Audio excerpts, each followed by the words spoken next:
C'est Dr Malik Anne, je suis le chef de la division de lutte contre les maladies non transmissibles au niveau du ministère de la Santé et de l'Action sociale. Dans le cadre du renforcement de la prise en charge des hémodialysés, en fait, il faut reconnaître que dans la prise en charge de la dialyse, il faudrait un abord vasculaire. Ça veut dire que pour avoir un bon débit sanguin, il faut faire ce qu'on appelle une fistule artério-veineuse.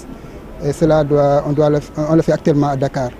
Donc, dans le cadre de facilitation de l'accès aux soins, nous avons travaillé avec la Fondation pour Autonome Dakar pour voir comment faire un camp à Saint-Louis, mais aussi à Ndioum et à Matam, pour permettre à ces malades-là qui devaient aller à Dakar faire cet acte opératoire, le faire bénéficier au niveau de Saint-Louis.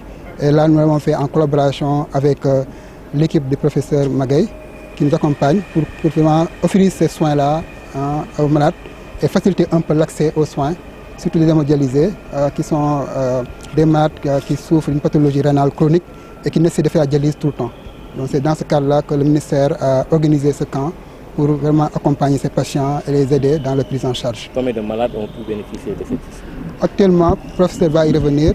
Nous allons faire le camp concernant l'ensemble de la région de Saint-Louis et de Matam. Nous avons prévu de faire 60 malades.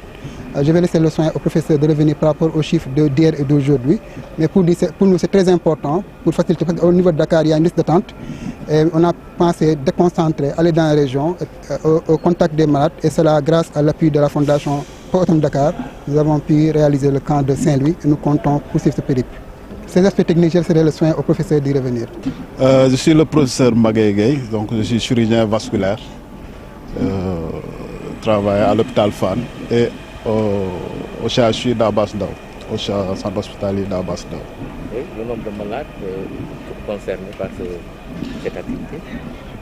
Comme l'a dit le docteur Anne, nous sommes là pour pouvoir effectuer une soixantaine de malades dans la région de Saint-Louis et de Matam. Donc les malades sont répartis ainsi.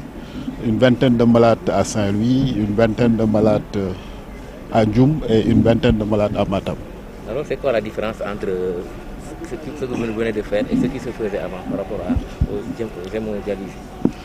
Bon, c'est ce qui se fait tout le temps, hein, la confection d'une fistule artério-veineuse pour hémodialyse. En fait, ce qu'il faut savoir, c'est que pour l'hémodialyse, il y a plusieurs moyens pour faire l'hémodialyse. C'est ce qu'on appelle les abords vasculaires. Et parmi les abords vasculaires, il y a le cathéter, donc simple, le cathéter tunnelisé et la fistule artério-veineuse pour hémodialyse. Ce qu'il faut savoir, c'est que la fistule artério-veineuse pour hémodialyse, c'est l'abord de choix. Donc pour pouvoir faire une bonne hémodialyse, donc une hémodialyse très efficace et pour pouvoir permettre aux patients de vivre comme tout le monde. Donc le problème qui se pose, c'est que pour des problèmes de ressources humaines, cette confection se faisait qu'à Fann, à Dakar. Donc ce qui fait qu'il y a une très grande liste d'attente et les malades, évidemment, les malades qui sont loin de Dakar étaient laissés un peu en rade. Donc là, on est là pour corriger ce problème avec l'aide du ministère de la Santé.